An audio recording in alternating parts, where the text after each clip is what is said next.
മോനെ മോനെ പ്രതിഷേധിച്ച് കിടക്കുക. രാവിലെ വന്നപ്പോൾ പെഡിഗ്രീം കൊടുത്തില്ല, പെഡിഗ്രീം ഇല്ലായിരുന്നു. പെഡിഗ്രീം കൊടുക്കാത്തതിന്റെ പ്രതിഷേധത്തിൽ ഇതുവരെ അവനൊന്നും കഴിച്ചില്ല. വടക്കേപ്പുറത്തും കിഴക്കേപ്പുറത്തുമായിട്ട് ഇങ്ങനെ മാറി തിരിഞ്ഞും കിടക്കുക. കണ്ടോ?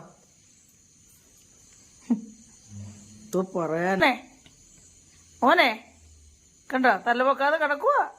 പ്രതിഷേധം ഒന്നും ഈ സമയം വരെ കഴിച്ചില്ല. ഇന്നിപ്പം 10 മണിയായി രാത്രി. ഇതുവരെ അവരൊന്നും കഴിച്ചിട്ടില്ല. മോനെ മോനെ കണ്ടോ? തല വെക്കുന്നുമില്ല, അനങ്ങുന്നുമില്ല. എന്തൊരു പ്രതിഷേധം ഇങ്ങനെയുണ്ടോ? മനുഷ്യർക്കില്ലാത്ത ഒരു പ്രതിഷേധം അവന്. രാവിലെ പെഡിഗ്രീം കൊടുത്തില്ല, പെഡിഗ്രീം തീർന്നു പോയി. അതാണ് കുറ്റം. മോനെ മോനെ ഉണ്ടോ?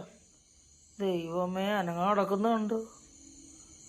ഒരു വടി എടുക്കാതെ അവൻ ചാടും. പക്ഷെ കഷ്ടമല്ലയോ മോനെ? എന്താ കാലിട്ട് വാലിട്ടൊന്ന് നനക്കുന്നുണ്ടോ? വടക്കേപ്പുറത്ത് വന്ന് ഇങ്ങനെ കിടക്കുക. നേരം നമ്മൾ തകത്തും കയറിയില്ല, അവൻ പുറത്ത് ഇവിടെ ആയിട്ട് ഇങ്ങനെ പ്രതിഷേധത്തിൽ കിടക്കുക. എവിടെങ്കിലും ഉണ്ടോ ഇങ്ങനെ പിള്ളേര്? അമ്മച്ചിക്ക് കൈ തന്നേ, അമ്മച്ചിക്ക് കൈ തന്നേ, കുഞ്ഞ് കൈ തന്നേ. ഉണ്ടോ? എന്തോ ഒരു പിണക്കമായത്. ഓ, ഞാൻ അവിടെ കിടന്നേ, ഞാൻ പോവാ അപ്പുറത്ത്.